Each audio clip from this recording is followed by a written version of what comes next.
Kelvin est un vilain perdant qui se réveille dans un monde fantastique sans aucun souvenir de sa vie antérieure. Une déesse qui est complètement hors de sa ligue l'informe qu'il a échangé ses souvenirs contre des compétences, et l'une de ces compétences est une capacité d'invocation qui semble à la fois vague et sans valeur. Mais cet amnésique en état de mort cérébrale devient en quelque sorte l'homme le plus dangereux du monde. Tout commence lorsque la vie de Kelvin prend fin à cause d'une erreur administrative divine aléatoire. Non, non, non, il est envoyé dans un monde fantastique par la déesse de la réincarnation, qui est une méchante absolue. Oui, oui, oui, oui, oui. Et en échange d'un puissant ensemble de compétences, il accepte que ses souvenirs soient complètement effacés. Un échange raisonnable, en supposant que la personne qui l'effectue a une idée de ce à quoi elle abandonne. Kelvin ne le fait pas. Il se réveille dans le nouveau monde sans savoir où il se trouve, voit une barre d'état flotter devant son visage et appuie sur le bouton parce que c'est ce que vous faites. Une voix enjouée le félicite immédiatement d'avoir été choisi au hasard pour se réincarner, l'informe qu'il a accepté de perdre tous ses souvenirs et lui ordonne de vérifier son écran de statut pour connaître les détails des compétences qu'il a sélectionnées avant que son cerveau ne soit réinitialisé aux paramètres d'usine. Lorsqu'il vérifie l'écran, il découvre qu'il a choisi une version de support dédiée, qu'il obtient une amélioration significative de ses statistiques à chaque fois qu'il monte de niveau et qu'il est classé comme invocateur. La voix mentionne également qu'elle est la déesse de la réincarnation nommée Melphina, que son moi blanc d'avant la mémoire a passé 1 heure entière à lui avouer son amour et qu'elle a accepté de le servir parce que son riz était vraiment au rendez-vous ce jour-là, mais surtout parce que son travail était extrêmement ennuyeux. Kelvin traite toutes ces informations, regarde son propre reflet dans une fenêtre et est soulagé de constater qu'il est au moins laid qu'il ne le pensait. En êtes-vous sûr? Il demande à retrouver ses souvenirs. Melphina lui rappelle que c'était sa propre décision de les effacer. Elle le taquine ensuite en lui citant ses aveux originaux. Et il est tellement gêné que son cerveau court-circuite. Ce qui est impressionnant pour quelqu'un qui n'a actuellement aucun souvenir qui puisse être gêné. Lorsqu'il arrive dans la ville de Ptart et atteint la guilde des aventuriers, il rejoint la file d'attente et rencontre le réceptionniste Ange, qui lui remet un formulaire d'inscription. Il le remplit en tant que mage vert sur les conseils de Melphina. Étant donné qu'écrire invocateur attirerait immédiatement le genre d'attention royale qui rend impossible une vie tranquille d'isekai, Ange lui donne une carte de membre de rang F, lui explique le système de classement de guilde et l'avertit que échouer dans un travail signifie payer une pénalité. Elle lui dit également qu'atteindre le rang C signifie passer un examen écrit, ce qui est l'équivalent fantastique de découvrir que l'emploi de vos rêves nécessite une certification. Il se lance dans une quête de chasse au slime et part avec une tige en bois que Melphina décrit charitablement comme maniant une petite quantité de magie. C'est un bâton glorifié. Il le prend sans se plaindre. Sur le lieu de la quête, il utilise son œil d'évaluation de rang sur les slimes et découvre que cette capacité lui permet de lire des créatures jusqu'à 100 niveaux au-dessus de lui, ce qui est une quantité absurde de pouvoir à attacher à un homme tenant actuellement un bâton. Melphina explique que pour conclure un contrat avec un monstre, il a besoin de leur consentement et pour un slime, le moyen le plus efficace d'obtenir le consentement est de le faire entrer. Le slime l'évite et le jette au sol, ce qui est une phrase qui ne devrait pas être possible mais qui l'est.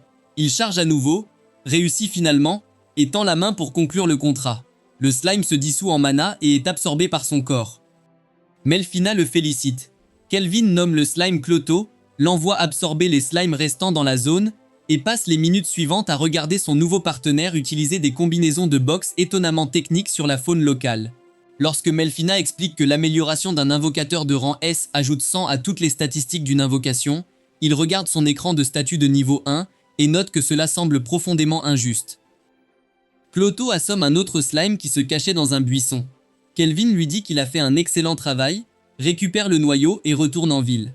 Au retour, il traverse une ruelle où un marchand transporte des esclaves en cage. Il remarque une fille à moitié elfique nommée Ethyle, établit un bref contact visuel avec elle et s'éloigne, stockant les informations pour plus tard avec l'efficacité discrète de quelqu'un qui a déjà un plan. Il s'enregistre au Spirit Song Inn, rencontre l'aubergiste Claire, mange le meilleur repas qu'il a eu depuis son arrivée dans ce nouveau monde et se demande ce qui va suivre. Au cours des jours suivants, Kelvin et Cloto accomplissent des tâches de guilde avec l'énergie concentrée de quelqu'un qui n'a rien d'autre à faire et un passif de rang S qui rend tout plus facile qu'il ne devrait l'être. Ses points de compétence doublés et ses capacités de taux de croissance doublés signifient que chaque niveau supérieur frappe beaucoup plus fort que pour un aventurier normal. Il utilise une partie de ses points sur une compétence de dissimulation qu'il envisage de faire passer au rang B afin de pouvoir cacher son niveau de capacité réel et vivre tranquillement. Ce plan ne fonctionnera pas aussi bien qu'il l'espère. Cloto monte de niveau et acquiert une compétence appelée Absorption, qui, étant donné que Cloto est un slime, est exactement le genre de compétence qui devrait concerner quiconque y prête attention. Ange le félicite d'avoir atteint le rang E et admet qu'elle ne s'attendait pas à ce qu'il accomplisse des tâches même de niveau débutant lorsqu'il s'est présenté seul pour la première fois. Kelvin sait que la vraie raison pour laquelle il n'a pas rejoint un groupe est que tout aventurier compétent comprendrait immédiatement qu'il est un invocateur, et il préfère ne pas s'en occuper. Certains autres membres de la guilde commencent à bavarder tranquillement sur la vitesse à laquelle le nouveau venu en solo progresse, ce qui est l'équivalent dans le monde fantastique de devenir viral pour de mauvaises raisons. Avant de pouvoir accepter un emploi de rang D et continuer sa vie, un homme blond nommé Cashel se présente et en recommande un spécifiquement. Cashel se présente comme un aventurier de rang D, à quel point plusieurs personnages d'arrière-plan commencent immédiatement à chuchoter qu'il est secrètement aussi fort que le rang B et que quelqu'un devrait avertir Kelvin jusqu'à ce que Cashel leur lance un regard qui met immédiatement fin à la conversation. Il invite Kelvin à rejoindre son groupe pour un travail de chasse à un chevalier fantôme noir. Kelvin utilise son œil évaluateur sur Cashel et remarque deux choses. Premièrement, ses statistiques sont comparables à celles de Clotos, ce qui est significatif. Et deuxièmement, il porte le titre d'assassin, ce qui est plus significatif. Il décline l'invitation à la fête et propose à la place un concours. Celui qui bat le chevalier fantôme noir en premier gagne avec Kelvin en solo. Cashel est d'accord, convaincu qu'un vilain rang et solo n'a aucune chance réaliste et entre directement dans le piège que Kelvin a tendu environ 30 secondes après le début de la conversation. Ce soir-là, le groupe de Cashel se précipite dans le donjon et découvre que toute l'armée de morts-vivants à l'intérieur a déjà été manipulée. Kelvin attend près de la porte de la salle du boss, tenant un bâton qu'il identifie comme un mage vert, et demande si le chevalier fantôme noir est derrière lui. Lorsque Raj, le partenaire de Cashel, l'accuse d'attendre des renforts alors qu'il prétend être seul, Kelvin précise qu'il a attendu parce qu'il voulait des témoins, pas de l'aide, et demande s'ils veulent s'occuper du vrai problème maintenant. Ce qui suit est un plan de bataille solide. Kelvin avait déjà planté un sort de vigne de boue, utilisant ses compétences de dissimulation pour le cacher, et Raj s'enfonce dans le sol au moment où il charge. Lorsque l'autre partenaire de Cashel, Jimel, essaie de s'enfuir, Cloto apparaît sous une forme évoluée, maintenant une glutonia visqueuse, et le poursuit directement dans un mur. Raj se libère en frappant le sol et se retrouve immédiatement enveloppé dans les tentacules de Cloto. Cashel charge personnellement Kelvin et est abattu en quelques secondes. Il traite Kelvin de salaud pour l'agriculture X en trompant les gens, ce qui est un bon argument de la part de quelqu'un qui avait le titre de meurtrier sur son écran de statut. Kelvin entre dans la salle du boss et trouve un chevalier fantôme noir de niveau 53 nommé Gérard, qui plutôt que d'attaquer, demande ce qu'il veut. Kelvin dit qu'il veut un contrat. Gérard, qui s'avère être un individu raisonnable pour un patron de donjon, qui abandonne ensuite son histoire. Il servait un roi dans un petit pays appelé Alcarl, a vu toute sa ville et sa famille mourir dans une épidémie et attend depuis lors l'occasion de les venger. Il dit à Kelvin qu'il doit d'abord faire ses preuves. Ils se battent. Gérard arrête facilement ses attaques et riposte avec quelque chose de beaucoup plus puissant. Kelvin esquive, le piège avec un sort de pression atmosphérique et le combine avec un mouvement de Koto pour l'abattre. Gérard accepte le contrat. Kelvin livre un fragment de l'armure de Gérard à la guilde comme preuve d'achèvement. Il retourne dans la guilde et découvre qu'il lui accorde une augmentation de rang spécial parce que le travail s'est avéré bien supérieur au niveau de difficulté de rang D, ce qui semble surpris par tout le monde sauf lui. Ange lui dit alors que le maître de guilde veut lui parler. En montant, un homme debout à une fenêtre l'accueille, regardant la rue avec l'énergie de quelqu'un qui regarde tout depuis un moment.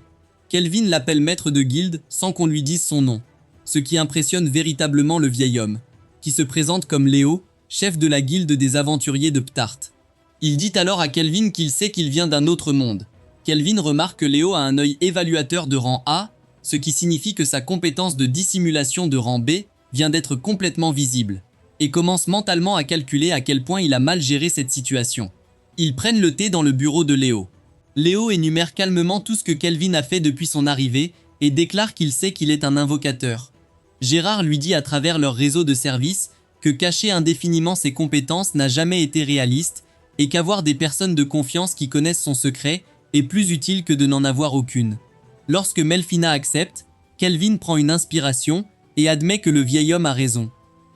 Il demande ensuite à Léo pourquoi il a permis au gang de Cashel d'opérer dans la guilde, sachant qu'ils étaient des criminels. Léo explique que Cashel détient un statut noble dans la nation militante de Trichen, ce qui signifie qu'il serait difficile d'agir contre lui sans preuve tangible.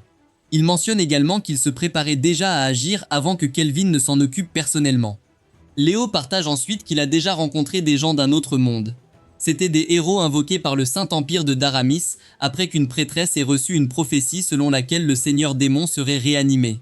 Melfina admet tranquillement que c'est elle qui les a amenés et promet à Kelvin qu'elle expliquera plus en détail plus tard. Léo pense que l'agression croissante des monstres à travers le continent est liée au retour imminent du seigneur démon, ce qui explique également pourquoi Gérard est devenu considérablement plus puissant en plein milieu du combat de Kelvin contre lui. Il dit à Kelvin qu'il aimerait que les héros officiels se concentrent sur le seigneur démon pendant que Kelvin s'occupe du problème des monstres régionaux. Il propose également de le payer pour le travail, lui fournit un soutien supplémentaire si nécessaire, et utilise son autorité pour élever son rang d'aventurier afin qu'il ait la liberté de choisir son propre travail. Kelvin demande pourquoi il devrait être d'accord. Léo demande pourquoi il a soigneusement caché le fait qu'il est un héros isekai et un invocateur. Il répond ensuite à sa propre question en notant que la raison la plus évidente est que Kelvin ne veut rien avoir à faire avec les nobles luttes de pouvoir et les obligations politiques. L'expression de Kelvin le confirme immédiatement. Léo lui promet la liberté en échange de coopération, souligne que ses compétences sont déjà au niveau d'aventurier de rang S et lui propose de l'aider à atteindre le sommet afin que personne ne puisse jamais le forcer à servir leur cause. Kelvin est d'accord et il tremble, car c'est véritablement la meilleure offre qui lui a été proposée depuis son arrivée, et il le sait. De retour à l'auberge, Claire célèbre sa promotion au rang B avec un repas qui arrive au moment où son estomac lui rappelle qu'il est humain. En mangeant, il interroge Melfina sur les héros qu'elle a invoqués. Elle les décrit comme intelligents et raisonnablement nivelés, ce qui est le résumé le plus diplomatique possible des personnes qu'elle a essentiellement recrutées dans la rue, lors d'une urgence divine en matière de personnel. Kelvin dit qu'il est vraiment excité de vivre dans un monde où les héros et les seigneurs démons sont de vraies choses.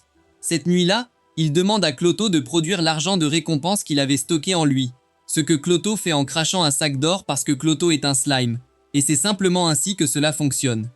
Gérard demande à quoi sert la sortie shopping. Kelvin dit qu'il achète une esclave. Gérard le traite immédiatement de sale type. Kelvin explique qu'il a besoin d'un membre du groupe avec des points de compétence intacts, que les esclaves conservent pleinement leurs capacités lorsqu'ils sont acquis par un invocateur et qu'il envisage de former quiconque qu'il trouve pour en faire un partenaire de combat.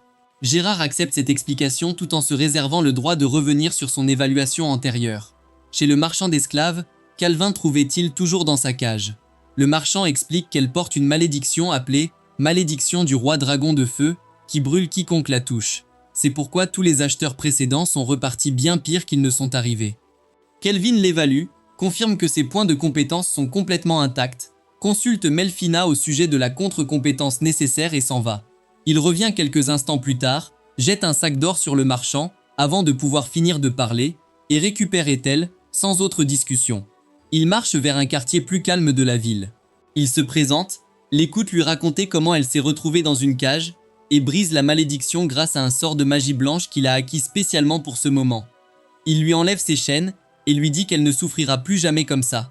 Elle lui tient la main, pleure et l'appelle maître, tandis que Kelvin note intérieurement avec un soulagement significatif que la compétence de bénédiction sacrée a fonctionné exactement comme annoncé. De retour à l'auberge, Claire jette un coup d'œil à Euphel, l'entraîne immédiatement et revient plusieurs heures plus tard avec elle vêtue d'une nouvelle tenue de femme de chambre. Kelvin lui dit qu'elle est magnifique. Son visage prend la couleur d'une tomate mûre. Son estomac grogne au bon moment, le dîner arrive et tous les quatre mangent ensemble pour la première fois. Cette nuit-là, Ethel dort dans son lit et Kelvin reste éveillé, regardant le plafond, confronté aux conséquences spécifiques d'être un homme de 20 ans dans un monde fantastique qui a pris plusieurs décisions de vie de plus en plus discutables en très peu de temps. Un mois plus tard, Kelvin et son groupe sont dans la forêt pour organiser des exercices de combat qui ressemblent beaucoup moins à un entraînement qu'à une petite catastrophe naturelle. Ethel tire une flèche de flamme qui réduit un arbre monstre en éclats. Et Gérard la félicite avec l'approbation tranquille d'un chevalier médiéval regardant quelqu'un dépasser ses attentes en temps réel. De retour à la guilde, Ange informe Kelvin qu'un travail supplémentaire le qualifiera pour son examen de rang, et Ethel lui dit qu'il y est presque. Il souligne qu'elle vient elle-même d'atteindre le rang C et qu'elle est déjà sur la bonne voie pour le B, ce qui amène Ang à observer que les deux sont vraiment terrifiants et se tourne immédiatement vers la recommandation d'un nouveau magasin de bonbons qui vient d'ouvrir à proximité. Ethel accepte d'y aller. Elle demande à Kelvin s'il veut venir.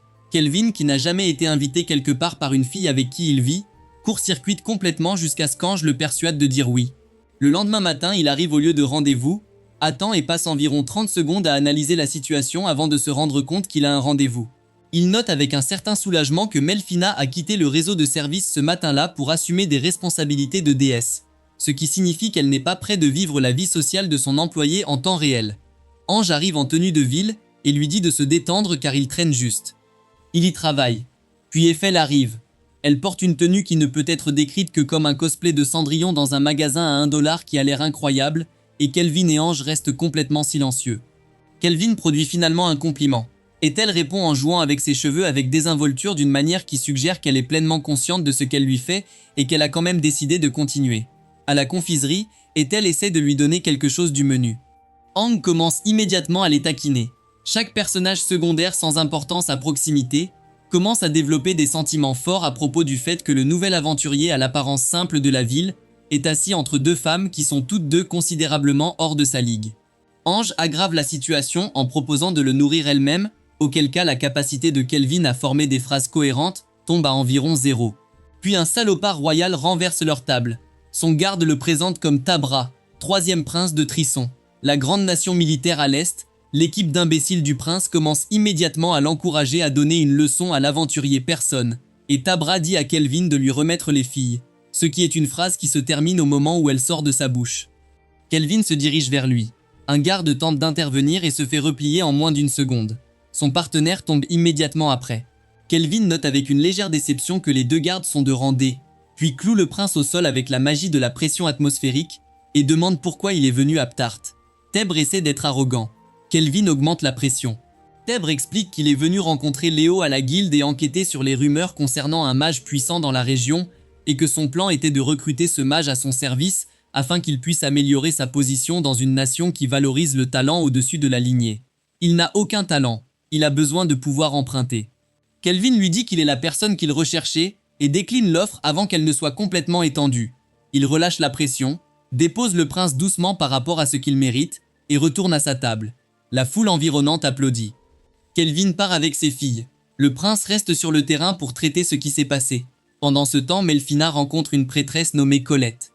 Elle vérifie les héros à travers une boule de cristal, note qu'ils se sont bien développés et demande à Colette de les envoyer sur le continent occidental et de les éloigner spécifiquement de Ptart. Après le départ de Melfina, les héros apparaissent et Colette leur transmet les instructions qu'ils acceptent sans savoir qu'ils viennent d'être délibérément éloignés de la seule personne au monde qui les ferait paraître complètement moyens en comparaison.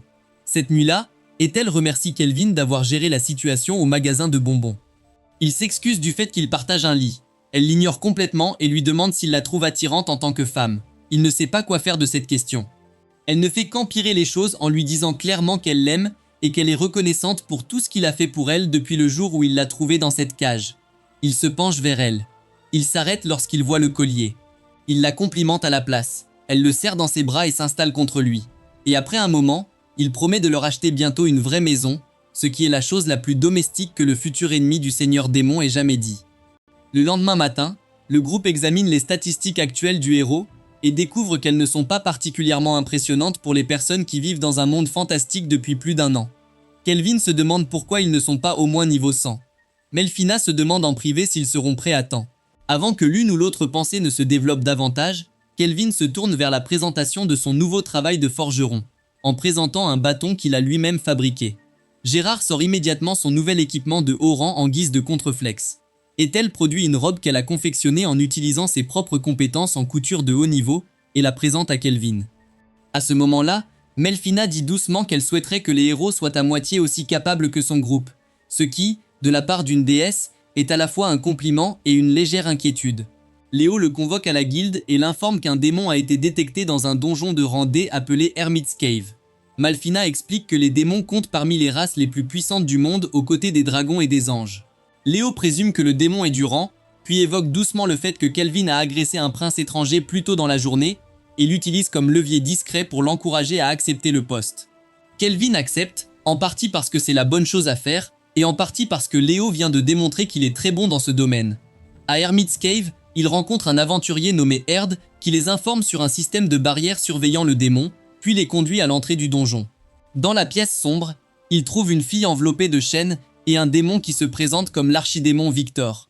Kelvin vérifie son rang, confirme qu'il est au-dessus du rang B d'un démon inférieur et commence à sourire d'une manière spécifique qui signifie qu'il est sur le point de faire quelque chose que le reste du groupe trouvera alarmant. Victor couvre la pièce d'une aura verte et charge. Frais. Gérard prend le coup sur son bouclier tandis que Victor explique que sa compétence unique, gourmandise, lui permet de voler les capacités de tous ceux qu'il bat. Kelvin le retient avec la pression de l'air. Victor, imperturbable, mentionne que la fille enchaînée est Syra, fille du seigneur démon Gustave, et que la manger fera de lui le nouveau roi démon. Le sourire de Kelvin s'élargit. Victor pose des questions sur son stupide sourire. Kelvin dit qu'il n'a jamais combattu quelqu'un d'aussi fort auparavant et qu'il passe un bon moment. Victor le regarde pendant un moment et pense que cet humain en particulier va être un problème. Victor lève une armée de morts vivants en utilisant une capacité de magie noire, et le donjon se remplit de soldats que l'œil d'évaluation de Kelvin mesure au rang B dans tous les domaines. La situation passe très vite d'un combat de boss à un problème de chiffres, qui concernerait une fête normale. Ce n'est pas une fête normale. Kelvin s'ouvre avec un souffle de vent qui dégage une partie importante de la ligne de front. Gérard s'occupe personnellement de tout ce qui lui arrive, assommant chaque soldat mort-vivant avec l'efficacité méthodique de quelqu'un qui fait cela depuis plusieurs siècles, avant d'en terminer un groupe d'un seul large coup. Alors que d'autres soldats arrivent, Gérard dit à Kelvin de couvrir sa femme et de revenir. Victor les regarde bouger et note, avec quelque chose qui s'approche d'une véritable appréciation, que Kelvin se bat comme un vétéran bien qu'il soit clairement adolescent. Kelvin lui demande de leur montrer tout ce qu'il a d'autre. Victor en est satisfait et décide d'obliger en frappant le sol avec un point noir, remplissant le donjon de fumée et redirigeant son schéma d'attaque sous terre. Kelvin prévient Gérard un instant avant que Victor n'éclate sous lui. Gérard bloque et répond avec un Getsuga Tensho qui fait glisser Victor sur le sol. Ils échangent pendant plusieurs minutes. Les attaques sombres de Gérard poussent Victor plus fort que ses mouvements tranchants, ce qui, selon Kelvin, signifie que leur char défensif est en fait leur meilleure option défensive contre cet ennemi spécifique, ce qui n'est pas ainsi que cela était censé fonctionner. Victor lance son bras comme un projectile, mais Kelvin esquive. Le démon comble l'écart avec ses dents. Kelvin envoie Cloto pour le maintenir en place et enchaîne avec un sort de sanctuaire de gloire qui l'enferme. Il dit à Gérard que le sort a une limite de temps. Et au moment où Victor commence à percer, Kelvin améliore l'épée de Gérard et l'envoie. Victor envoie son autre bras pour une embuscade arrière. Kelvin le regarde et dit que Victor a déjà perdu. Puis il appelle le nom d'Ethel. Elle apparaît directement derrière Victor. Victor regarde l'espace vide où il aurait juré qu'il n'y avait rien il y a un instant et ne peut pas comprendre le fait qu'il existe une compétence furtive qui a complètement contourné sa détection. La flèche enflammée d'Ethel lui arrache le bras au niveau de l'articulation. L'épée améliorée de Gérard enlève ce qui en reste. Kelvin appelle à la retraite alors que le sanctuaire de gloire expire. Victor reconnaît qu'ils sont le deuxième groupe de toute son existence à lui infliger ce niveau de dégâts, ce qui est aussi proche d'un compliment qu'un démon qui vient de perdre un bras peut le recevoir. Lorsque Calvin demande s'il a fini, Victor reconnaît qu'ils sont le deuxième groupe de toute son existence à lui infliger ce niveau de dégâts, ce qui est aussi proche d'un compliment qu'un démon qui vient de perdre un bras peut le recevoir. Lorsque Calvin demande s'il a fini, Victor reconnaît qu'ils sont le deuxième groupe de toute son existence à lui infliger ce niveau de dégâts, ce qui est aussi proche d'un compliment qu'un démon qui vient de perdre un bras peut le recevoir. Lorsque Calvin demande s'il a fini, Victor reconnaît qu'ils sont le deuxième groupe de toute son existence à lui infliger ce niveau de dégâts. Kelvin décide de ne pas attendre la fin de la cinématique de transformation et lance immédiatement une attaque d'interruption, ce qui est la bonne décision tactique et également profondément insatisfaisante pour tous ceux qui regardent. Ethel et Gérard lancent tous deux des attaques sur Victor partiellement transformé. Aucun des deux ne laisse de traces. La transformation se termine de toute façon parce que Kelvin était quelques secondes trop lent, et Victor dans sa pleine forme est un tout autre problème. Kelvin dit à Gérard d'utiliser sa compétence de loyauté pour augmenter ses statistiques, puis dit à Victor de leur donner tout ce qu'il a, ce que Victor fait en chargeant directement à travers le mur défensif de Kelvin et en entrant en collision avec le bouclier de Gérard, avec suffisamment de force pour secouer le donjon. Ethel dit à Gérard que s'il perd ce bloc, tout le groupe s'effondrera. Gérard dit qu'il ne perdra pas, et part Victor. Victor revient plus fort et s'apprête à l'achever.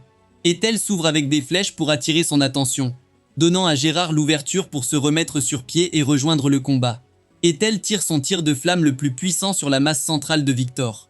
Pendant qu'il s'en occupe, Cloto tombe sur lui d'en haut et commence un assaut soutenu avec des lames maudites.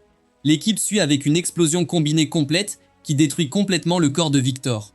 Dans le silence qui suit, Victor remarque un gros rocher tomber vers Serra et se déplace pour la couvrir avant de s'effondrer.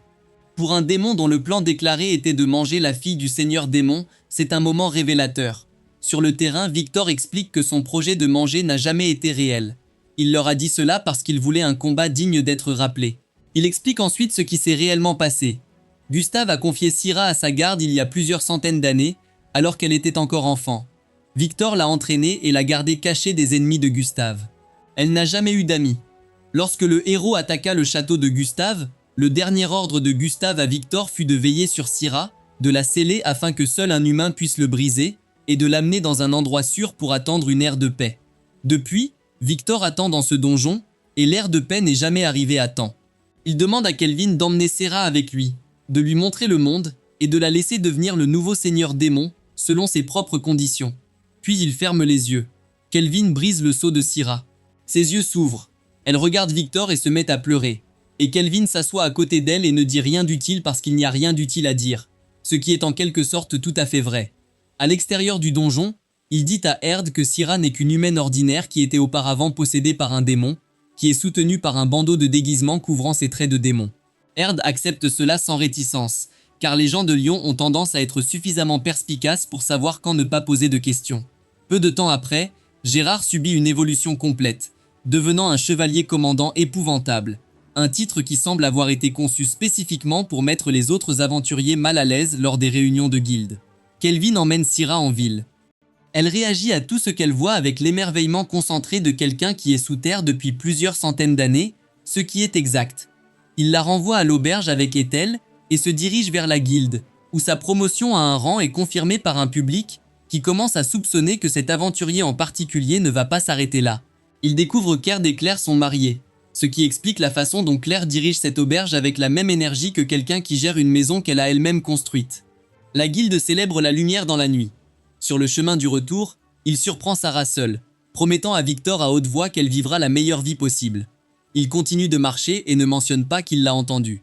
Plusieurs jours plus tard, Kelvin se réjouit de ses compétences de forgeron atteignant le rang, ce qui ressemble à de la vantardise, jusqu'à ce qu'il commence à montrer ce qu'il a réellement fait.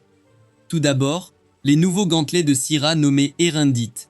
Ethel nomme immédiatement l'armure qui l'accompagne Queen's Terror, que Syrah accepte avec la tranquille satisfaction de quelqu'un qui vient de recevoir quelque chose qui vaut la peine d'être porté.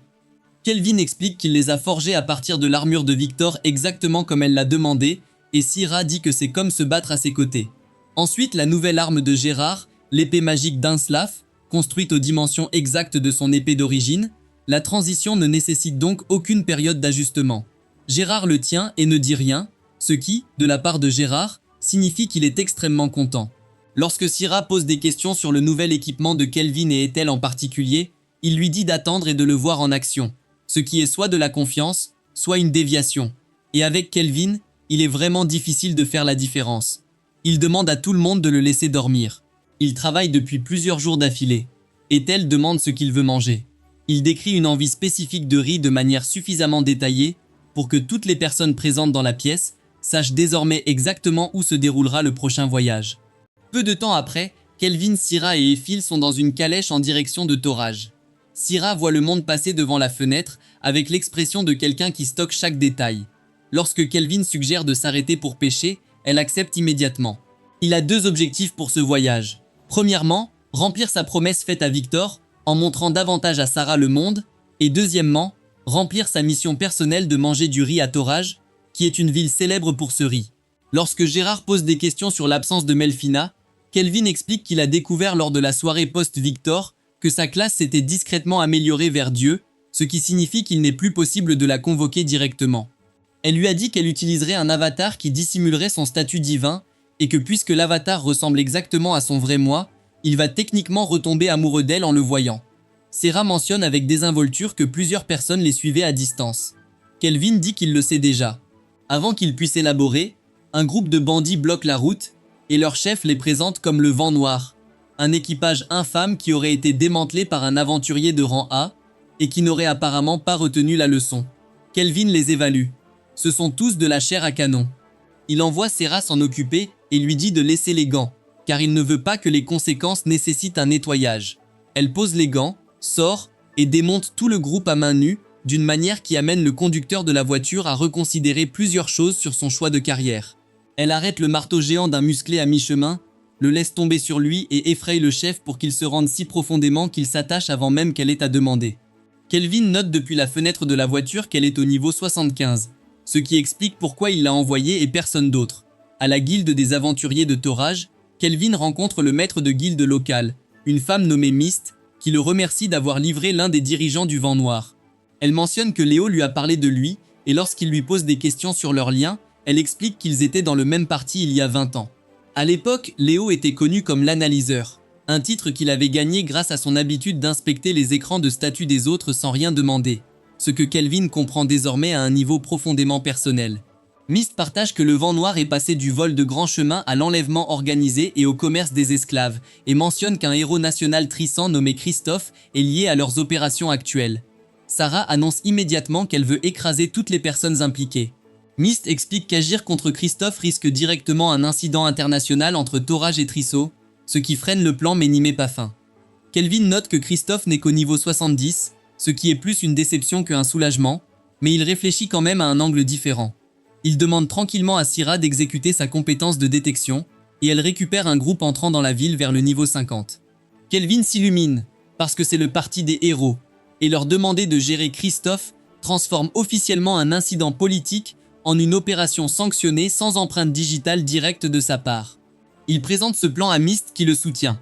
Il l'abandonne ensuite immédiatement car suivre ce plan signifie qu'il ne pourra combattre personne personnellement, ce qui n'est pas un échange qu'il est prêt à faire. Ce soir-là, un bandit nommé Hope tente d'arracher une esclave nommée Luca à sa mère dans la rue. Kelvin et le gang arrivent et les lumières de Hope s'éteignent avant qu'il ne réalise pleinement qu'il a commis une erreur importante dans la sélection du lieu.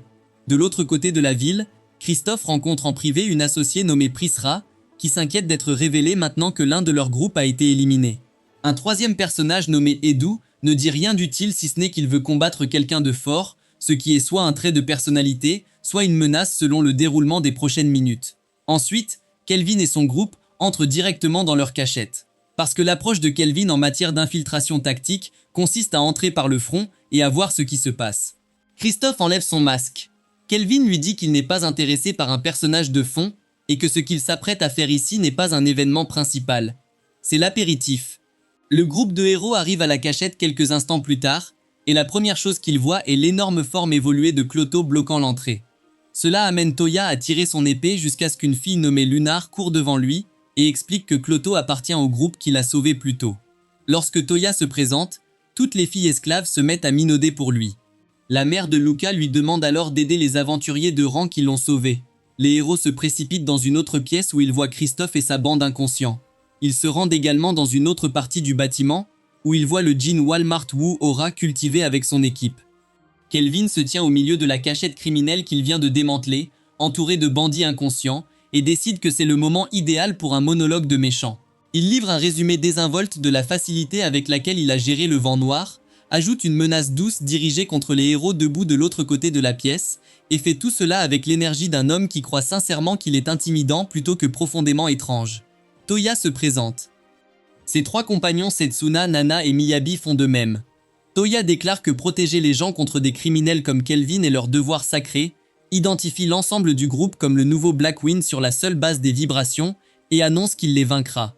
Kelvin se lève et lui dit qu'il devra devenir considérablement plus fort avant que cette conversation ne devienne pertinente. Toya prend cela exactement comme prévu. Kelvin propose un match à 4 contre 1 où le perdant fait ce que dit le vainqueur. Les héros le regardent avec l'expression collective de personnes qui n'étaient pas préparées à ce type spécifique de bizarrerie. Toya appelle cela une configuration lâche et propose de se battre seul à la place. Setsuna l'arrête immédiatement, souligne que Kelvin a quelque chose de préparé et plaide pour se battre ensemble. Miyabi note que ses réserves magiques semblent dépasser les siennes, ce qui est l'euphémisme de la semaine. Nana dit à Toya que le travail d'équipe est la seule approche logique. Toya regarde Kelvin. Kelvin regarde en arrière avec l'expression patiente de quelqu'un qui sait déjà comment cela se termine. Toya accepte quand même le défi, car les héros sont construits de manière différente et pas toujours complémentaires. De retour avec son propre parti, Kelvin s'émerveille tranquillement que son plan stupide se déroule aussi bien. Ethel souligne qu'utiliser le souhait du vainqueur pour amener les héros à témoigner officiellement contre les marchands d'esclaves supprime complètement la protection politique de Christophe contre Trison. Kelvin confirme que c'est exactement le plan. Gérard le traite de accro au combat qui a construit une stratégie juridique élaborée spécifiquement pour qu'elle l'oblige également à combattre 4 personnes à la fois, ce qui est exact. Syrah demande pourquoi c'est lui qui doit se battre. Kelvin lui rappelle qu'elle a également combattu un groupe de bandits sur le chemin ici à main nue et qu'elle l'a immédiatement accepté. Syrah n'a pas de retour. Il envoie Ethel chercher leur sandwich emballé pour que les invités puissent manger tout en regardant. Parce que Kelvin organise ses séances d'entraînement au combat comme un sport pour lequel il a des billets, Ethel dit qu'elle ne veut pas qu'il y aille seul car malgré son avantage de niveau, il n'est pas un combattant de première ligne et 4 compétences uniques inconnues constituent un véritable risque. Acquiesce Gérard. Kelvin reconnaît ces 2 points, affirme que son objectif spécifique est de remédier à sa propre faiblesse contre plusieurs adversaires simultanés et produit un nouvel objet appelé mangeur de compétences. Personne ne pose plus de questions car les sandwichs sont arrivés et les priorités ont changé. De l'autre côté de la pièce, Toya a conclu que Kelvin est un suzerain maléfique avide de pouvoir et dit à ses coéquipiers qu'ils ne peuvent pas se permettre de perdre, même au prix de leur vie, ce qui est exactement le genre de discours qui blesse les gens dans ces situations. Le combat s'ouvre avec Kelvin tirant des explosions magiques légères sur les 4 simultanément. Toya et Setsuna dévient. Kelvin comble immédiatement l'écart, ce qui confond Setsuna car l'approche de Castor vers le problème n'est pas un comportement standard. Elle lui tire dessus. Il esquive, la dépasse complètement et se dirige directement vers Miyabi. Il presse le skill hitter contre elle avant qu'elle ne puisse traiter ce qui touche sa main. Miyabi tombe. Kelvin se lève et annonce qu'il a copié sa compétence unique. Sarah se plaint en marge du fait que copier des compétences uniques est véritablement injuste. Gérard mentionne tranquillement que Kelvin lui a copié quelque chose auparavant. Sarah s'en souvient et se tait. Toya charge tandis que les 3 autres stabilisent Miyati. Ils s'affrontent. Toya annonce qu'il restera à bout portant pour arrêter le casting de Kelvin, ce qui est une stratégie légitime que Kelvin démantèle immédiatement en lui retirant l'épée de la main. Lorsque Toya charge à nouveau, Kelvin le frappe avec une combinaison de coups de poing de style Jojo qui le renvoie sur le sol. Sera mentionne à Gérard qu'elle était personnellement responsable d'avoir prêté à Kelvin ses compétences en arts martiaux, ce qui répond à plusieurs questions sur l'endroit où un mage a appris à frapper comme ça. Setsuna décide de soutenir Toya. Kelvin élève un mur de terre entre eux. Setsuna le traverse en utilisant une technique que Gérard identifie comme la capacité de couper essentiellement n'importe quoi. Livré avec le ton de quelqu'un mettant à jour un journal de combat, Kelvin lui tire une énorme explosion de flammes. Toya arrive juste à temps pour le prendre en son nom, se blesse et continue d'avancer. Toya commence à parler de vaincre Kelvin et le roi démon par le seul effort personnel. Setsuna le gifle. Elle lui dit en larmes d'arrêter de se présenter comme un sacrifice et lui rappelle que chaque pas qu'ils ont fait dans ce monde a fonctionné parce qu'ils l'ont fait ensemble. Le pouvoir du discours d'amitié qui suit est sincère, approfondi et atterrit exactement comme prévu, ce que Kelvin regarde à courte distance avec l'expression d'un homme regardant une technique qu'il n'a pas enseignée être exécutée correctement. Toya accepte de se battre en unité. Miyabi et Nana épinglent Kelvin en place. Setsuna et Toya chargent ensemble. Kelvin déclenche un sort d'autodestruction qui envoie tous les 4 en arrière, se guérit et commence à corriger activement leur jeu de jambes au milieu du combat. Toya active un mode double lame. Nana gèle Kelvin avec son sort de glace le plus puissant. Miyabi invoque un ogre géant. L'ogre tire une explosion sombre. Kelvin évoque un golem appelé gardien adamantin. Lui demande de retenir les héros pendant exactement 30 secondes et utilise immédiatement la pensée parallèle de Miyabi pour créer un nouveau sort à partir de 0 pendant qu'ils sont occupés. Les héros réalisent ce qui se passe. Setsuna détruit le gardien plus rapidement que le chronomètre. Mais ce n'est pas grave puisque Kelvin avait déjà fini. Il démonte le sort de glace de Nana et l'informe qu'il a compris comment l'annuler avant qu'elle ne le lance. Ce qui est l'équivalent magique de dire à quelqu'un que vous avez lu la fin du livre avant de commencer le premier chapitre. Il assomme Setsuna d'un coup de poing. Miyabi lui envoie l'ogre. Il le laisse tomber avec un autre coup de poing. Nana charge avec son dragon. Il lie les 2 avec un sort de scellement et y met fin avec une onde de choc. Toya se lance seule avec fierté et détermination.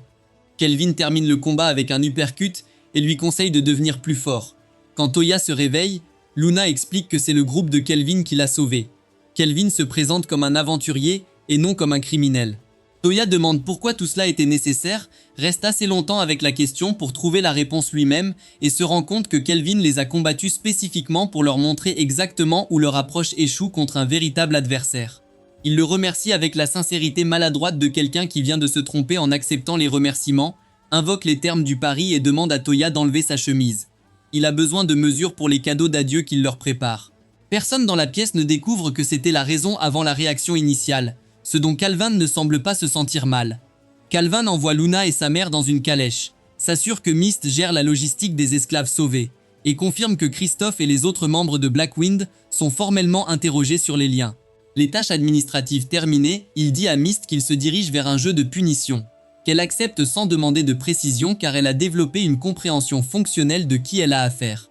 Quelques minutes plus tard, les héros combattent une grande créature marine en eau libre, vêtue de maillot de bain, recevant des instructions en temps réel de Kelvin, qui est assis sur le rivage avec un panier repas, et la posture détendue d'un homme regardant un événement sportif, sur lequel il a déjà parié.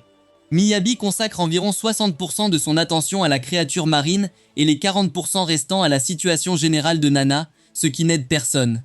La créature passe aux attaques électriques et la formation du héros s'effondre de la manière spécifique distraite par la biologie. Syrah demande à Kelvin pourquoi il investit du temps dans des personnes qui sont plusieurs niveaux en dessous de tout ce que son parti combat régulièrement. Il dit que c'est parce qu'ils sont les héros choisis par Melfina et en restent là. La deuxième raison pour laquelle ils viennent du même monde dont il ne se souvient pas reste interne. Parce que Kelvin est un homme à plusieurs couches et la plupart d'entre elles sont tournées vers l'intérieur. Syrah mentionne qu'elle pensait qu'il les améliorerait juste pour obtenir un autre combat. L'expression de Kelvin fait ce qu'elle fait lorsque quelqu'un lui donne accidentellement une bonne idée, ce dont Syrah choisit immédiatement de ne rien dire. Les héros battent la créature marine grâce à une combinaison d'efforts et de coordination. Et Miyabi y prête enfin toute son attention. Euphel les appelle pour des sandwichs. Au sujet de la nourriture, il mentionne que les boss des donjons sont devenus plus forts depuis la renaissance du roi démon. Ce que Toya confirme que Colette a également signalé. Lorsqu'on lui demande qui est Colette, Toya explique qu'elle les a convoqués et raconte comment lui et toute sa classe ont été retirés d'une journée d'école et jetés dans un monde fantastique, que Kelvin écoute avec la reconnaissance silencieuse de quelqu'un qui est également arrivé sans avertissement et avec beaucoup moins de vêtements qu'il n'aurait préféré. Kelvin demande à Toya ce qu'il ferait s'il rencontrait un boss de rang considérablement plus fort. Toya dit qu'ils se retireraient parce qu'ils ne sont pas prêts, ce qui est la réponse responsable et aussi celle qui déçoit visiblement Kelvin sur le plan personnel. Puis un dragon Rankus émerge de la forêt derrière eux. Parce que ce monde a l'habitude de rendre les conversations gênantes, Kelvin demande si Toya maintient sa réponse précédente et souligne que se retirer ici signifie qu'un nombre important de personnes en paient le prix. Toya regarde Syrah affronter le dragon sans hésitation et dit à Kelvin que les batailles imprudentes menées au prix de la vie de son groupe ne sont pas de l'héroïsme. Ils sont égaux. Il affirme que la bonne approche consiste à réfléchir, planifier et mener des batailles qu'il peut réellement gagner. Il acceptera d'être traité de honte avant d'accepter de perdre quelqu'un. Kelvin sourit correctement pour la première fois et lui dit qu'il a réussi. Il lui dit alors de ne pas oublier ses mots et s'éloigne avant que Toya puisse lui demander quel test il passait apparemment. Il leur donne des pendentifs faits à la main avant le départ du navire. Les héros promettent d'être plus forts la prochaine fois. Alors que le navire s'éloigne, Toya observe le groupe de Kelvin depuis le pont et se demande s'il atteindra un jour ce niveau. La réponse honnête ne l'est probablement pas, mais le fait qu'il pose la bonne question est plus important que la réponse. Sur le rivage, Kelvin se tourne vers Gérard et aborde le sujet de l'Empire Lysia, la nation responsable de la destruction d'Alcarl pendant la vie humaine de Gérard. Il demande s'il pourrait gagner. Gérard dit oui. Kelvin dit qu'ils combattront d'abord des adversaires plus forts sur le continent avant de régler cette dette particulière, ce qui est la chose la plus proche d'un plan à long terme que cet homme a élaboré depuis son arrivée dans ce monde. Il dit doucement à Ethel que les pendentifs portent une légère amélioration des statistiques et une fonction secondaire qu'il ne nomme pas. L'enthousiasme de Syrah redirige la conversation avant qu'il ne puisse élaborer et elle l'informe que Myst veut les emmener rencontrer quelqu'un. Kelvin sait déjà que c'est de la royauté. Il pense déjà au riz. Au palais royal, ils sont reçus par Tsubaki, souverain de Torage, qui porte un nom de famille japonais, qui arrête Kelvin en plein arc et nécessite un moment de recalibrage interne. Elle le remercie pour tout ce que son groupe a fait pour la ville et lui demande quelle récompense il souhaite. Il demande des droits de culture du riz. Elle le regarde, comme on regarde quelqu'un qui vient de résoudre un problème complexe en demandant une collation. Elle demande pourquoi il n'a pas demandé de richesse, d'influence ou de terre. Il dit que ces choses représentent un poids qu'il ne veut pas porter et que la bonne nourriture est véritablement tout ce dont il a besoin dans la vie. Tsubaki rit, lui donne gratuitement un approvisionnement à vie en riz et le fait suivre d'un repas complet. Parce que placer la barre aussi bas devant une audience royale a des conséquences presque entièrement positives, au cours des jours suivants, Tsubaki fait plusieurs tentatives de plus en plus créatives pour convaincre Kelvin de rester à Torage en tant que compagnon personnel, chacune refusant avec la même cohérence polie. Elle accepte finalement ses obligations envers Ptart, donne accès à une porte de téléportation et renvoie le groupe chez lui, ce qui constitue une fin plus digne à leur visite que ce que la demande de Rice suggérait était possible.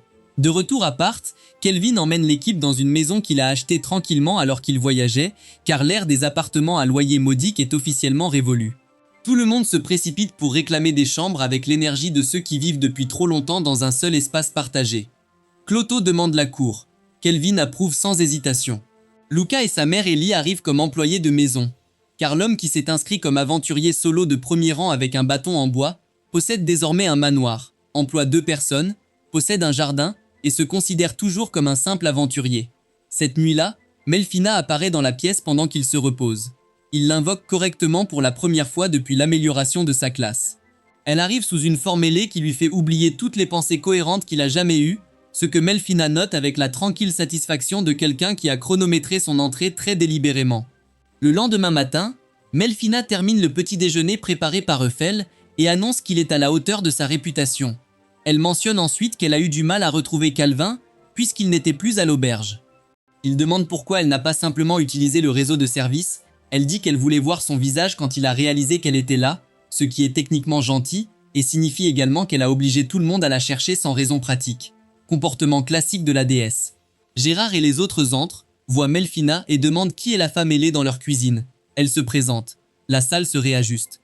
Syrah lui dit qu'il n'y a pas de rancune à propos de l'invocation du héros qui a contribué indirectement au décès de son père, ce qui est le genre de traitement émotionnel que la plupart des gens ne peuvent pas gérer dans une vie, et Syrah le livre au petit déjeuner. Melfina la remercie doucement. Gérard commence immédiatement à taquiner Kelvin sur la forme générale de sa vie, ce qui est juste. Melfina présente à Kelvin la grâce de la déesse de la réincarnation, une récompense pour l'avoir invoquée avec succès. Cela a 2 effets. Le premier annule une blessure mortelle par mois, que Kelvin célèbre comme s'il venait de gagner un concours. Syrah observe que cela signifie qu'elle n'a plus à se retenir pendant l'entraînement, ce que Kelvin ne célèbre pas du tout et qui semble en fait particulièrement préoccupé. Le deuxième effet est la possibilité d'invoquer des héros, ce qui modifie complètement l'énergie de la pièce. Peu de temps après, Syrah et Melfina ont un affrontement magique complet dans la cour, tandis que Luca et Gérard regardent à distance de sécurité. La lance divine de Melfina se brise contre le poing de Syrah. Melfina sourit. Les gantelets de Syrah se brisent immédiatement. Le combat se termine avec Syrah soulevant Melfina du sol et déclarant clairement qu'il s'installait pour dormir à côté de Kelvin. Melfina accepte ce cadrage sans commentaire. Gérard regarde Kelvin. Kelvin regarde le ciel. Ce soir-là, Melfina apparaît sur le balcon tandis que Kelvin est assis là et met un morceau de chocolat dans sa bouche sans demander, car elle est une déesse, et demander est facultatif. Il demande pourquoi elle a besoin de héros. Elle lui dit qu'elle doit d'abord expliquer le roi démon. D'une manière ou d'une autre, c'est ainsi que commencent toutes les conversations gênantes de ce monde. Elle explique que l'arrivée du roi démon est un cycle récurrent qui ne peut être évité, et que chaque roi démon possède une compétence unique appelée Papias. Cela multiplie le mal en eux jusqu'à ce que leur personnalité soit complètement écrasée, et cela les rend simultanément immunisés contre tous les dégâts, ce qui est le genre de double capacité passive qui donne l'impression que toutes les autres constructions du jeu sont une perte de temps. Les héros isekai sont le seul contre-pouvoir car leur pouvoir existe en dehors des règles structurelles du monde, contournant complètement l'invincibilité. Sans eux, le roi démon gagne par défaut, ce qui constitue un défaut de conception important dans le système d'exploitation mondial que personne n'a apparemment signalé à la gestion. Kelvin souligne qu'il s'est adapté plus facilement que les héros transportés, car la perte de ses souvenirs signifiait qu'il était arrivé sans le poids psychologique d'une vie dont il avait été éloigné. Il se demande s'il est véritablement juste de retirer des gens de leur monde et de leur confier une responsabilité qu'ils n'ont jamais acceptée. Melfina explique les 2 méthodes, la téléportation et la réincarnation. Et quand Kelvin y réfléchit, il se rend compte qu'il l'était, alors que les autres étaient simplement transportés. Ce qui fait la différence entre choisir vos statistiques de départ et être lancé dans le jeu avec les paramètres par défaut. La réincarnation vous permet de choisir vos compétences et votre apparence. Au moment où Kelvin commence à se demander si son apparence d'origine était meilleure, Melfina lui dit qu'il a choisi de la garder, ce qui signifie qu'il a toujours ressemblé exactement à ça. Il réfléchit un instant et décide de ne pas poursuivre cette réflexion car certaines informations ne sont tout simplement pas utiles. Il rassemble tout le monde, libère toutes les invocations existantes pour libérer le mana requis, lance le sort d'invocation de héros et attend. Après plusieurs minutes, une petite fille apparaît dans le cercle d'invocation, regardant autour d'elle avec l'expression des yeux écarquillés de quelqu'un à qui on vient de dire que sa vie recommence. Kelvin se présente. Elle réagit au mot aventurier avec l'enthousiasme spécifique de quelqu'un qui en a entendu parler pendant des années depuis un lit d'hôpital et qui ne s'attendait pas à pouvoir l'essayer. Elle se présente comme étant Rio, le remercie avant qu'il puisse finir ses excuses pour l'avoir convoqué, et fond immédiatement en larmes qui sont clairement du soulagement plutôt que de la détresse, ce qui est une distinction qui compte et que tout le monde dans la pièce comprend sans que cela soit expliqué. Elle s'évanouit ensuite d'épuisement car arriver dans un nouveau corps après la mort vous enlève quelque chose même si vous en êtes heureux. Kelvin commence tranquillement à calculer s'il a convoqué quelqu'un d'encore moins préparé à ce monde que lui. Ce qui, étant donné qu'il est arrivé sans souvenir, sans contexte et avec un bâton en bois, est une préoccupation importante. Melfina lui assure que c'était la meilleure convocation possible. Il s'évanouit immédiatement à cause de l'épuisement de son mana, car apparemment, les héros invocateurs enlèvent également quelque chose à l'invocateur. Et c'est ainsi que l'aventurier le plus puissant de la région se retrouve inconscient, à terre, à côté d'un enfant qu'il vient de sortir de l'au-delà. Ce soir-là, Rio se réveille dans un lit inconnu, se souvenant d'être morte dans un hôpital où les romans fantastiques étaient sa seule compagnie constante. Elle sort immédiatement pour faire des tours dans la cour parce qu'elle le peut. Kelvin la retrouve au sol où elle s'est finalement arrêtée, lui raconte sa propre arrivée et tout ce qui s'est passé depuis, et écoute la sienne en retour. Elle demande à rejoindre son groupe. Il dit oui, et lui dit qu'elle devra jouer le rôle de sa demi-sœur, puisqu'ils sont les deux seules personnes aux cheveux noirs dans le quartier. Elle l'appelle frère Kel, avant qu'il ne termine sa phrase. Il lui demande de changer de nom, puisque Rio est trop proche de celui de Léo. Elle choisit Rion immédiatement et sans argument, ce qui est le plus coopératif que quiconque ait eu avec Kelvin depuis son arrivée ici. Et il est ici depuis assez longtemps pour que cela ressorte. Kelvin se réveille le lendemain matin, et trouve Syrah endormie à côté de lui, et Melfina derrière lui, dort en train de parler de quelque chose sur lequel il prend délibérément la décision de ne pas enquêter. Il vérifie sous la couverture et découvre que Ryan a également migré dans le lit à un moment donné pendant la nuit, ayant apparemment décidé que la proximité de la maison n'était pas assez proche. Mon œil s'ouvre. Il regarde le plafond et reconnaît tranquillement que sa vie antérieure, quelle qu'elle soit, n'aurait pas cru que tout cela était la vie de la même personne. Il s'agit soit d'une victoire personnelle, soit d'un problème logistique, et il ne peut actuellement pas dire lequel. Plus tard dans la journée, l'équipe entre dans le donjon de la forêt violet foncé pour une séance de mise à niveau.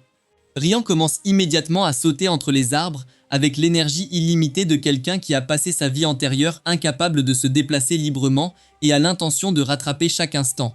Kelvin stationne Ryan, Ellie et Luna à l'entrée du donjon et active le partage d'expérience, qui achemine les XP de combat du groupe principal directement vers eux sans les obliger à combattre quoi que ce soit. Lorsque Syrah, Cloto et Gérard commencent à éliminer les monstres, les trois nouveaux arrivants voient leur niveau augmenter tout en restant complètement immobiles. Ellie regarde son écran de statut avec l'expression de quelqu'un dont toute la compréhension de l'effort et de la récompense vient d'être discrètement démantelée. FL l'avertit de l'approche d'un loup de l'ombre. Kelvin le laisse l'atteindre, le retient avec la pression de l'air et forme un contrat, ajoutant un grand prédateur à une maison qui contient déjà un slime, un chevalier commandant, un tireur d'élite demi-elfe, la fille d'un seigneur démon, une déesse avec un horaire flexible et 2 employés de maison récemment embauchés. Le loup devient leur chien. Kelvin considère cela comme un mardi tout à fait normal. Erd apparaît dans le donjon avec son groupe, explique qu'on leur a attribué un quota de monstres dans cette forêt spécifique pour leur examen de promotion de rang B et présente ses coéquipiers, qui jettent un coup d'œil au groupe assemblé de Kelvin et deviennent immédiatement jaloux d'une manière générale et floue que Erd tente de gérer. Ses coéquipiers s'enfuient. Il les poursuit. Après plusieurs minutes, Syrah et les autres reviennent de leur course de nettoyage. Kelvin se rend compte avec une horreur qui s'accumule lentement que son groupe a déjà éliminé tous les monstres de la forêt pendant la session EXP, laissant l'examen de promotion d'Erd avec un plafond d'achèvement de 0%. Il s'excuse auprès d'Erd qu'il accepte avec le sang-froid d'un homme qui a depuis longtemps fait la paix avec les choses hors de son contrôle et suggère à Kelvin de considérer l'examen de rang S comme sa prochaine étape.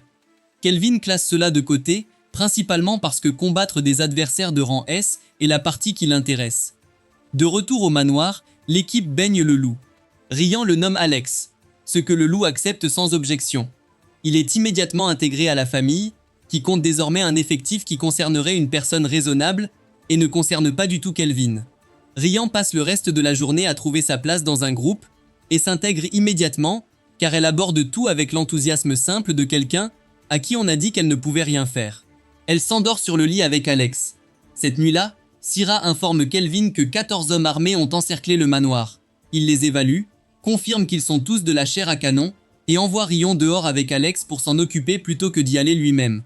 Parce que c'est un moment pédagogique et que la principale menace à laquelle il veut faire face se cache plus loin, là où sont stationnés les véritables assassins. Rion démonte les 14 avec son épée magique dans le temps. Il faut Kelvin pour marcher jusqu'à l'arrière de la propriété et s'occuper de ceux qui pensaient être hors de portée en toute sécurité. Le premier test de sécurité du manoir se conclut par un score de 0 pour les attaquants et aucune conséquence pour quiconque y habite. Dans tout le pays, l'empereur Zen tient un conseil de guerre. Le général Tristan plaide pour une action militaire. La princesse Chutora s'y oppose. Le prince Asgrath le soutient car il souhaite tester sur le terrain ses nouvelles bêtes magiques, ce qui équivaut à l'équivalent militaire d'aller en guerre pour essayer une nouvelle paire de bottes. Le vote est égal. Jin, le fils du commandant Dan, est envoyé pour récupérer un général nommé Cleave afin de sortir de l'impasse. Toutes les personnes présentes dans la salle qui connaissent personnellement Cleave réagissent à son nom avec une expression très spécifique, car certaines réputations communiquent tout sans avoir besoin d'explication. Quelques jours plus tard, Kelvin et son groupe traversent la forêt de Crestagone en direction d'une colonie d'elfes. Le contexte est que Léo a informé Kelvin que Trisson a officiellement nié tout lien avec le vent noir, ce que personne n'a cru et qui a immédiatement entraîné des combats frontaliers entre Trisson et la nation voisine de Gone. Léo a également signalé que Trisson pourrait dégénérer en guerre ouverte et que Kelvin reste spécifiquement un problème non résolu dans leurs calculs, puisqu'il est la personne qui a démantelé leur réseau criminel, embarrassé leur prince, puis a quitté le pays par une porte de téléportation sans rien signer. Plus directement lié aux priorités de Calvin, le roi des bêtes de Gone, Léonard, souhaite superviser personnellement son examen de promotion, ce qui signifie que ce voyage a une valeur à la fois diplomatique et récréative. Syrah lui rappelle que le rang S nécessite l'approbation de 2 dirigeants. Kelvin confirme qu'il a déjà obtenu l'aval de Tsubaki en échange d'un accès agricole, qui reste l'une des négociations les plus décevantes de l'histoire de l'avancement des grades. Melfina mentionne que Léonard est lui-même un aventurier de rang S et un roi des bêtes. Les intérêts de Kelvin augmentent exactement au rythme auquel vous vous attendez. Leur voiture est arrêtée par des archers elfes qui se matérialisent dans les arbres, que Kelvin identifie comme une patrouille de garde et s'adresse poliment. Avant que quiconque puisse vérifier ces informations d'identification, un ancien nommé Nelrez apparaît, voit Ethel et l'appelle Lumil avec le choc spécifique de quelqu'un voyant un visage qu'il a enterré il y a des décennies. Chez Nelrez, l'histoire éclate en morceaux. Une elfe nommée Lumil s'est offerte au roi dragon de feu pour l'empêcher de détruire le village. Des années plus tard, son corps fut retrouvé dans la forêt et le village s'enfuit vers le continent occidental, craignant que sa mort ne signale le retour du roi démon. Le reste du groupe commence tranquillement à relier ce que cela signifie pour l'origine d'Eiffel avec la délicatesse des gens qui se promènent autour de quelque chose de fragile. Eiffel écoute tout cela et dit qu'elle va bien, parce qu'elle a une famille maintenant, et le dit avec la conviction particulière de quelqu'un qui a décidé que c'était vrai et a l'intention de continuer à le décider chaque jour. Nelré décrit ensuite un nouveau type de monstre qui capture les elfes des environs. Le groupe lui assure qu'ils s'en occuperont. Kelvin propose en outre de repenser entièrement l'agencement défensif du village, car refuser une consultation de sécurité gratuite d'un aventurier de rang S serait vraiment difficile à justifier. Nelrez est d'accord. Cette nuit-là, les chevaliers trissant sur des montures monstres entrent dans un territoire disparu et commencent immédiatement à être discrètement retirés de l'équation par Ethel, qui opère avec un arc de rang depuis une position que personne ne peut localiser. Les rénovations défensives du village effectuées par Kelvin absorbent bien mieux l'assaut initial que ne l'aurait fait la configuration originale. L'équipe commence à démanteler la force ennemie dans plusieurs directions avec l'efficacité coordonnée d'un groupe qui a cessé de considérer le combat comme une urgence et a commencé à le traiter comme une tâche. Lorsque le commandant ennemi atteint sa propre base et klaxonne pour réveiller une créature appelée Gigant Lord, Melfi et Nis envoient Rion et Alex se battre. Parce que la fille qui est arrivée dans ce monde il y a à peine 2 épisodes, doit commencer à affronter des choses qui valent la peine d'être combattues. La lame de Rion se brise sur la peau de la créature au premier contact, ce qui est la façon dont l'univers dit à quelqu'un que son équipement actuel n'est pas la réponse. Elle est repoussée, respire et charge à nouveau. Cloto apparaît à côté d'elle portant des lames magiques pour elle et Alex. En utilisant une technique à 3 épées empruntée directement à quelqu'un qui apprécierait probablement l'attribution, Rion et Alex font tomber le géant ensemble. Il se transforme immédiatement en une version flamboyante de lui-même, parce que ce monde ne croit pas aux fins propres. Ryan le frappe à nouveau avec une version plus puissante de la même technique, la termine. atterrit et reste là pendant un moment ressemblant à quelqu'un qui vient d'apprendre quelque chose d'important sur ce dont elle est capable. Alex est assis à côté d'elle, l'air tout aussi satisfait, car les chiens comprennent la victoire, même s'ils ne peuvent pas l'expliquer. Une explosion frappe Kelvin et Ethel de l'autre côté du terrain. Kelvin lève un bouclier et le prend. Un homme arrive avec des gardes, se présente comme étant Cleve.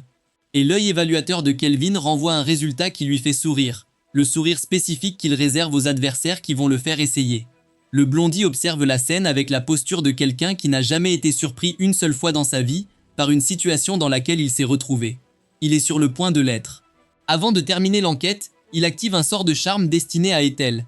Kelvin tire une explosion perturbatrice qui brise sa concentration avant qu'elle n'atterrisse, puis l'informe clairement et sans drame que quoi que ce soit, cela n'arrivera pas.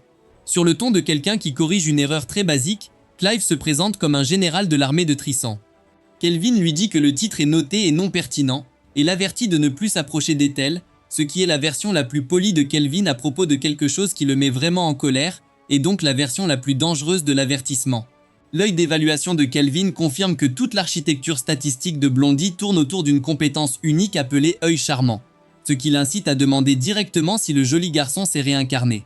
Clive le confirme et renvoie l'hypothèse sur Kelvin, ce qui en fait l'échange le plus collégial que deux personnes aient eu immédiatement avant d'essayer de se blesser gravement. Ethel profite du moment pour se repositionner. Boucle d'Or décide de lui couper la parole. Kelvin le redirige avec une attaque de vent qui l'envoie en arrière avec suffisamment de force pour faire valoir son point de vue sans nécessité d'élaboration. La barrière de Clive absorbe la volée d'épée qui suit. Kelvin évalue la barrière, évalue à nouveau l'homme blond et arrive à la conclusion qu'il s'agit d'un adversaire véritablement maîtrisé. Sa réponse à cette information est de commencer à sourire, ce qui constitue désormais le seul signe d'avertissement que ses adversaires ne parviennent toujours pas à interpréter correctement. Clive envoie simultanément ses gardes charmés. Kelvin remarque qu'ils opèrent sous l'effet du charme, les repousse sans les blesser et continue son chemin. Parce que combattre des gens qui ne se contrôlent pas n'est pas intéressant, et ce n'est pas non plus de leur faute. Ethel tire une flèche depuis sa nouvelle position qui traverse proprement la barrière de Clive, ce qui l'incite à recalibrer son évaluation de la situation avec l'expression de quelqu'un qui ne s'attendait pas à ce que les acteurs secondaires aient des opinions. Kelvin convoque Gollums pour gérer les gardes charmés et mène le combat directement dans les airs avec Blondie, où aucun d'eux n'a à s'inquiéter des dommages collatéraux causés aux personnes qui n'ont pas choisi d'être ici. Ils échangent à un rythme à peu près égal, jusqu'à ce que Kelvin remarque que les attaques à large zone de Cleve frappent ses propres subordonnés charmés en dessous d'eux. Cleve ne l'a pas remarqué ou s'en fiche, ce qui en dit long sur lui que son titre ne couvrait pas déjà. Cleve livre un monologue sur le monde qui constitue son lieu de divertissement personnel. Kelvin prononce un discours sur ce que cette philosophie produit en termes de qualité de l'adversaire qu'elle crée, puis ils s'affrontent et le débat philosophique se termine physiquement. L'affrontement détruit le bâton de Kelvin. Cela laisse également une coupure sur Cleve qui le met dans une rage qui suggère que c'est la première fois que quelqu'un le marque assez longtemps pour qu'il oublie que c'était possible. Il canalise tout dans un sort de barrière de rang S appelée Tempest Barrière, qui remplit l'air ambiant de la pression spécifique de quelque chose conçu pour mettre fin définitivement à la conversation. Kelvin produit une arme de rang S appelée Blackstaff Disaster, l'utilise pour détruire entièrement la barrière et inflige un coup direct. Clive manque ses deux jambes, ce qui lève toute ambiguïté sur le résultat et met fin au débat sur la question de savoir si l'armée de Tristan a envoyé la bonne personne. Kelvin entre pour le terminer. Tristan arrive et éloigne le bébé blond avant le contact final. Car c'est apparemment ainsi que Tristan gère ses généraux, en les envoyant dans des situations qu'ils ne peuvent pas gérer, puis en ramassant les morceaux. Tristan se présente comme la personne qui a planifié l'attaque du village et l'évaluation de Kelvin. Je l'identifie immédiatement comme un invocateur avec un golem doté d'une compétence unique, bien plus intéressante que tout ce que Clive a apporté à la fête. Tristan regarde l'expression de Kelvin, identifie correctement ce que cela signifie et s'en va, ce qui est la décision la plus intelligente qu'un affilié de Tristan ait prise dans tout cet arc. Nelres et le village se réunissent pour remercier. Rion parle à Kelvin du Gigant Lord de la même manière que les gens décrivent leur première vraie victoire, avec le mélange spécifique de fierté et d'incrédulité qui vient du fait de faire quelque chose que vous n'étiez pas sûr de pouvoir faire.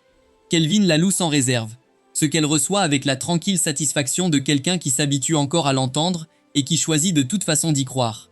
De l'autre côté de la ville, Tristan a enchaîné Cleve et des soldats le frappent à plusieurs reprises avec des armes maudites, ce qui répond à la question de savoir comment Tristan traite l'échec militaire en interne et en soulève plusieurs autres sur le type d'opération que Tristan mène réellement sous la structure officielle.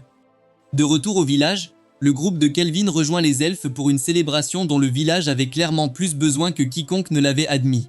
Ethel le trouve dans un endroit plus calme, loin du bruit, et lui montre un pendentif que les villageois lui ont offert, celui qui appartenait à Lumel. Kelvin le prend et le lui met sans en faire une performance. Il reste là dans le silence spécifique de deux personnes qui ont compris quelque chose mais qui ne sont pas encore prêtes à le nommer. Le reste du groupe les trouve parce qu'ils le font toujours et qu'ils le feront toujours. Puis une petite fille traverse la cour en courant et serre Kelvin autour de la taille avec la force de quelqu'un qui attend de faire ça depuis un moment. Elle se présente sous le nom de Léonard, explique que son objet lui permet de changer de formulaire et l'informe qu'il a réussi l'examen de promotion de rang sur la base de tout ce qu'elle a observé. La cérémonie officielle l'obligera à combattre une sélection d'aventuriers de rang S existants, qu'elle fournit à titre d'information administrative, et que Kelvin reçoit comme la meilleure nouvelle qu'il ait entendue depuis son arrivée dans ce monde. Il dit à tout le monde de se préparer. Ils étaient prêts. Et c'est là que nous quittons Kelvin. Un homme qui s'est réveillé dans un monde fantastique sans souvenir, sans contexte, et avec un bâton qui techniquement était qualifié d'arme si vous étiez généreux à ce sujet. Merci d'être resté jusqu'à la fin. Cela fait de vous un membre certifié de la Busan Hero Alliance. Et contrairement aux promotions militaires de Trisson, ce titre a été mérité. Pour séparer ceux qui ont réellement regardé de ceux qui viennent de se présenter pour les commentaires, déposez le désastre de Blackstaff ci-dessous. Les faux fans ne sauront pas ce que cela signifie. Tu fais. Aimez, abonnez-vous et regardez l'une de nos autres vidéos passionnantes ici à l'écran. Restez génial. Restez Anageek.